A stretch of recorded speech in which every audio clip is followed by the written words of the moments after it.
Donc, alors, la séance extraordinaire du conseil d'arrondissement du jeudi 24 avril 2025 est ouverte. Il est 13h37.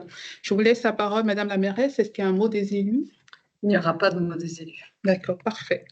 Donc, 10.02, adoption de l'ordre du jour de la séance du conseil d'arrondissement du 24 avril 2025. Je propose, appuyé par Marie Sterlin, d'adopter l'ordre du jour de la séance extraordinaire du conseil d'arrondissement du 24 avril 2025. Adopté. 10.03, questions. Période de questions et requêtes du public. Il n'y a pas de public aujourd'hui, donc il n'y a pas de questions. On n'a pas reçu de questions non plus via le formulaire en ligne. Donc, 10.04, questions. Période de questions des membres du conseil. Oui, donc je vais poser la question habituelle, à savoir pourquoi est-ce qu'on adopte ces 3 points en séance extraordinaire plutôt qu'en séance ordinaire, conseil d'arrondissement. Merci de votre question, M. Norris. Je vais laisser mon collègue Benoît Mallette des études techniques répondre à votre question, comme les dossiers concernent sa direction.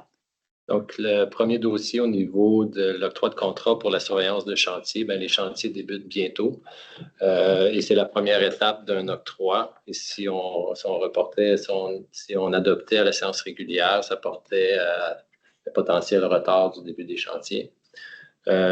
Quant au dossier de l'octroi d'aide contribution financière, même chose, c'est pour permettre à 2 associations financières de pallier à un trou dans leur financement pour permettre de prolonger l'embauche de certaines personnes et de ne pas mettre à l'arrêt le fonctionnement de ces 2 associations-là.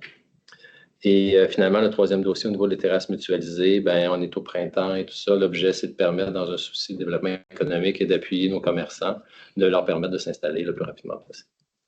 Merci. Donc, on passe à la partie 20 sur les affaires contractuelles. 20.01, appel d'offres publiques. Octroi d'un contrat à la compagnie IGF Axiom Inc. pour des services professionnels en ingénierie pour la surveillance de travaux pour divers projets de la division des études techniques de l'arrondissement du Plateau-Mont-Royal pour une durée de 24 mois au montant de 429 969 969 sous, taxes incluses. Appel d'offres publiques 25-20904. Je propose, appuyé par Marianne Giguère, d'adopter la proposition telle que déposée. Adopté. 20.01, subvention, soutien financier avec convention.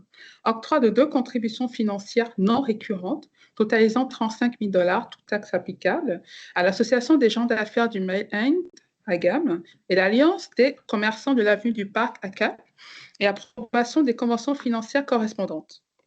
Je propose, appuyé par Marie Plourde, d'adopter la proposition telle que déposée. 40, réglementation. 40.01, ordonnance domaine public. Ordonnance relative à l'implantation d'une terrasse mutualisée au 328 avenue du Lutte Est du 24 avril 2025 au 15 novembre 2025. Je propose, appuyé par Alex Norris, d'adopter la proposition telle que déposée. Et enfin, 70.01, levée de la séance. L'ordre du jour étant épuisé, je propose, appuyé par Laurence Parent, de lever la séance extraordinaire du conseil d'arrondissement du 24 avril 2025. Il est 1h40. 13h40. Parfait. Merci, Madame la mairesse.